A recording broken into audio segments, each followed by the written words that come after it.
आपल्या परिसरातील ताजी आणि महत्त्वाची अपडेट पाहिजे आहे तर मग आजच C24 तास या आपल्या YouTube चॅनलला लाईक करा, शेअर करा, सबस्क्राइब करा आणि बेल आयकॉनवरती क्लिक करायला अजिबात विसरू नका। राहुरी शहरामधील नामांकित साईराम इलेक्ट्रॉनिक्स अँड बॅटरीज या दालनात तुम्हाला मिळतील सर्व प्रकारच्या इलेक्ट्रॉनिक वस्तू तसेच होम अप्लायन्सेस। साईराम इलेक्ट्रॉनिक्सचं नातं आहे खास, प्रत्येक घरात गुणवत्तेचा विश्वास। उन्हाळ्यामध्ये थंड कूल करण्यासाठी AC, fridge, cooler, deep freeze यांची भव्य अशी रेंज। साईराम इलेक्ट्रॉनिक्स खरेदी विक्री संघ, नगर मनमाड रोड, राहुरी।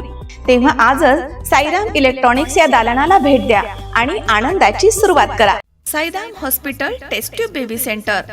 नमस्ते, मी डॉक्टर सोनाली माने, साईराम हॉस्पिटल राहुरी, वंध्यत्व तज्ज्ञ व एम्ब्रॉलॉजिस्ट तज्ज्ञ। आपल्या इथे IVF बद्दल अत्याधुनिक उपचार पद्धती उपलब्ध आहे। तर त्यामध्ये IVF, ICSI, embryo donation, egg freezing, sperm freezing तसेच सरोगसी माताबद्दल सल्ला पण आपल्या इथे दिला जातो।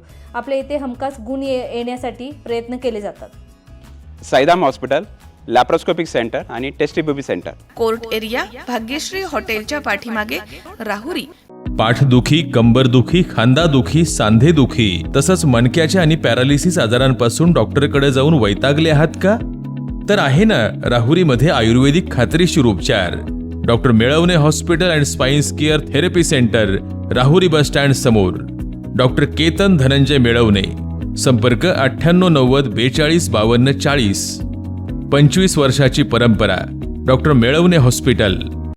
राहुरी तालुक्यातील देवळाली प्रवरा नगर परिषदेच्या मुळा धरणामधून पाणी पुरवठा करणाऱ्या पाईपलाईनला पाणी गळती सुरू झाली आहे। त्यामुळे नागरिकांना आज सोमवारी पाणी टंचाईला सामोरं जावं लागलंय।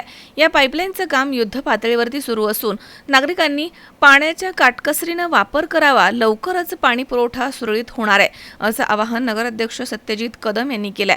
सोमवारी सकाळीच पाईपलाईनला गळती सुरू झाल्याची माहिती मिळाल्यानंतर नगरपालिका पाणीपुरवठा विभाग कर्मचारी, नगराध्यक्ष सत्यजित कदम तसेच नगरसेवक अजित चव्हाण, सचिन शेटे, ऋषभ लोढा, मंगेश ढूस असे सर्वजण मुळा धरणावरती ज्या ठिकाणी गळती सुरू आहे तिथे पोहोचले आणि कामाला सुरुवात केली। नगराध्यक्ष सत्यजित कदम यांनी सांगितलं की पाणी पुरवठ्याची पाईपलाईन 25 वर्ष जुनी झाली आहे। या संदर्भात राज्य शासनाकडे प्रस्ताव पाठवला आहे।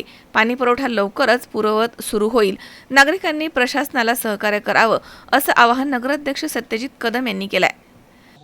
आज सकाळी लवकर आम्हाला माहिती मिळाली की देवळाली प्रवरा नगर परिषदेचं जे काही पाणी पुरवठा आहे त्याची मुख्य वाहिनी, जलवाहिनी जी आहे, पंपिंग हाऊस जे आहे मुळा डॅमवरती, तिथून मुख्य जी स्टोरेज टँक आहे मुळा धरणावरती, त्या ठिकाणी जो पाणी पुरवठा होतो, जे पाणी येतं पंपिंगने, तर त्या लाईनला प्रॉब्लेम झालेला आहे, ती लाईन लिकेज झालेली आहे अशी माहिती कळाल्यानंतर आम्ही आमच्या पाणी पुरवठ्याचे जे काही अधिकारी कर्मचारी आहेत त्यांना सांगितलं तिथं जाऊन समक्ष पाहणी करा।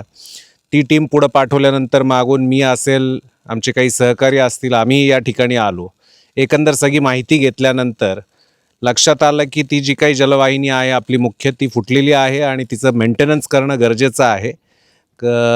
त्या जलवाहिनीला जवळपास आता 25-27 वर्ष झालेली आहेत आणि त्याचं लाईफ आता संपायला लागलेलं आहे। तर या कारणाने त्याच्यामध्ये काही प्रमाणात ती लाईन खराब होती आहे। आम्ही त्याबाबतचा नवीन प्रस्तावही शासनाकडे सादर केलेला आहे आणि या अनुषंगाने ती पाईपलाईन फुटल्यानंतर देवळाली गावच्या पाणी पुरवठ्यावर याचा परिणाम झाला आहे। आजचा पाणी पुरवठा हा काही भागात होऊ शकला, काही भागातला आजचा पाणी पुरवठा बंद राहील। आजच शक्यतो हे काम कसं पूर्ण करता येईल यासाठी युद्ध पातळीवरती आमची टीम काम करते। मला विश्वास आहे की आजच्या दिवसभरात हा पाणी पुरवठा उद्याच्या दिवसाचा सुरळीत करण्यासाठी हे जे काही काम आहे हे आज कंप्लीट केलं जाईल। तरी माझं आमच्या समस्त देवळालीकरांना आव्हान आहे की आपण पाण्याचा वापर जपून करा आणि प्रशासन योग्य पद्धतीने काम करत आहे, परंतु त्या कामाला वेळ लागणार आहे, तरी आपलं प्रशासनाला सहकार्य राहू द्या। धन्यवाद। महेश दाने, C24 तास, राहुरी।